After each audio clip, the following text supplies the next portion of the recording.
કે ઘટના દુઃખદ છે, વખોડી કાઢીએ છીએ, અમે નિંદા કરીએ છીએ અને સરકાર કડકમાં કડક હાથે ઝડપથી પગલાં ભરશે. કોઈ પણ આરોપી હશે કોઈને છોડવામાં નહીં. રહીને પણ ભાજપના નેતાઓ જાગ્યા તો ખરી અને દાહોદમાં જે બાળકીનો કિસ્સો બન્યો છે તેના ઘરે પણ પહોંચ્યા. ભાજપના નેતાઓ દ્વારા દાહોદમાં જે દુષ્કર્મને પ્રયાસ કરી બાળકીની હત્યા કરવામાં આવી તે બાળકીના ઘરે ભાજપના નેતાઓ પહોંચ્યા અને ત્યાં પહોંચી અને સાંત્વનાના નામે માત્ર બળગા ફૂંકીને ભાજપના નેતાઓ પાછા આવ્યા. નમસ્કાર, હું મયુર મેવાડા, આપ જોઈ રહ્યા છો નિર્ભય ન્યૂઝ.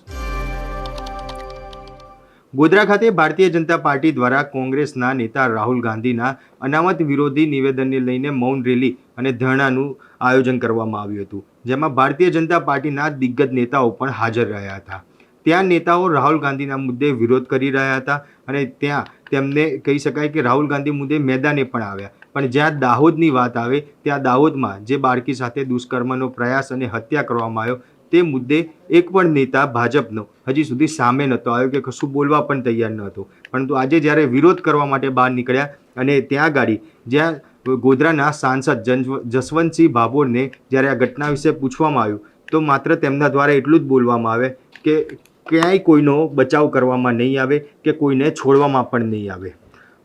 આ બાબતે જે 19 તારીખે જસવંતસિંહ ભાભોર તેમનું કહેવું હતું કે હું આ જે ઘટના બની તેના બીજા દિવસે આ બાળકીના ઘરે પણ ગયો હતો, તેના પરિવારને પણ મળ્યો હતો. આ ખૂબ દુઃખદ ઘટના છે.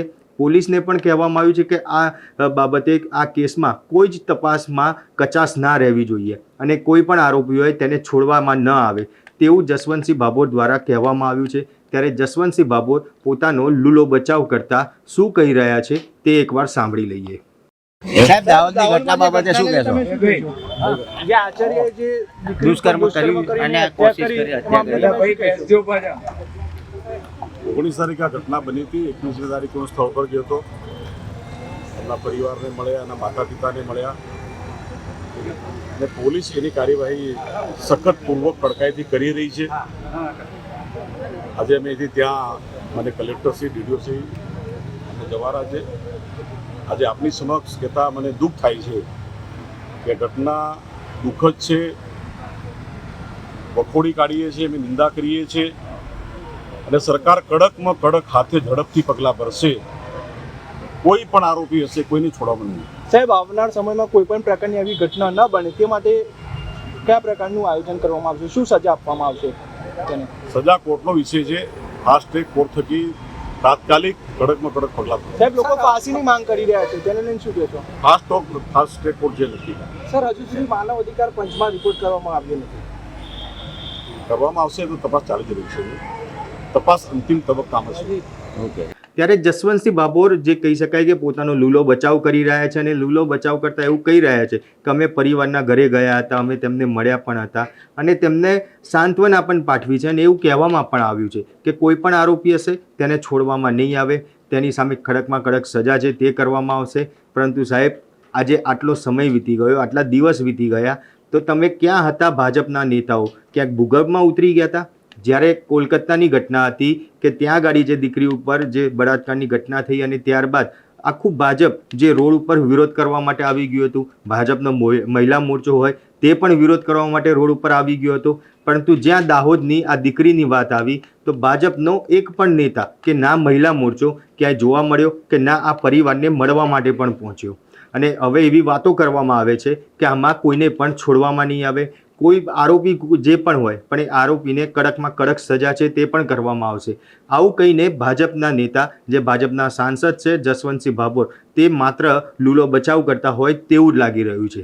ત્યારે હાલમાં તો જો આ કેસની વાત કરવામાં આવે તો દાહોદ પોલીસ દ્વારા ટેકનિકલ પુરાવા છે તે પણ ભેગા કરવામાં આવી રહ્યા છે. ટેકનિકલ પુરાવા માટે થઈને દાહોદ પોલીસે વડોદરા, સુરત અને ગાંધીનગર FSLની મદદ છે તે પણ લીધી છે અને FSLની મદદથી તમામ પુરાવા છે તે ભેગા કરવામાં આવશે અને એવું અનુમાન પણ મૂકવામાં આવી રહ્યું છે કે આ દુષ્કર્મ કેસમાં અને હત્યા કેસમાં દાહોદ પોલીસ વહેલામાં વહેલી તકે ચાર્જશીટ દાખલ કરે તેવી શક્યતાઓ પણ દેખાઈ રહેલી છે.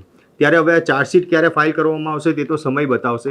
પરંતુ ભાજપના જે નેતાઓ છે તે નેતાઓ જે કહી શકાય કે હવે લોકોનો આક્રોશ જે સામે આવ્યો, લોકોનો આક્રોશ જોઈને હવે એવો જે નિવેદન આપવા માટે બહાર આવી રહ્યા છે કે અમે આ કોઈ પણ આરોપી હશે તેને અમે છોડીશું નહીં અને તેની સામે કડક કાર્યવાહી માટે અમે પોલીસને જાણ પણ કરી દીધી છે. એટલે આટલું જ કહેવાથી ભાજપના નેતાઓ આમાં બચી જાય તેવું લાગી રહ્યું છે. એટલે કહી શકાય કે ક્યાંક ભાજપ હવે જે આ બાળકીના દુષ્કર્મના પ્રયાસની અને હત્યાનો કેસ છે તેમાં તેમને હવે જે લોકોનો આક્રોશનો સામનો ના કરવો પડે એટલા માટે જ આ નિવેદન આપી છટકબારી શોધી રહ્યા હોય તેવું લાગી રહ્યું છે.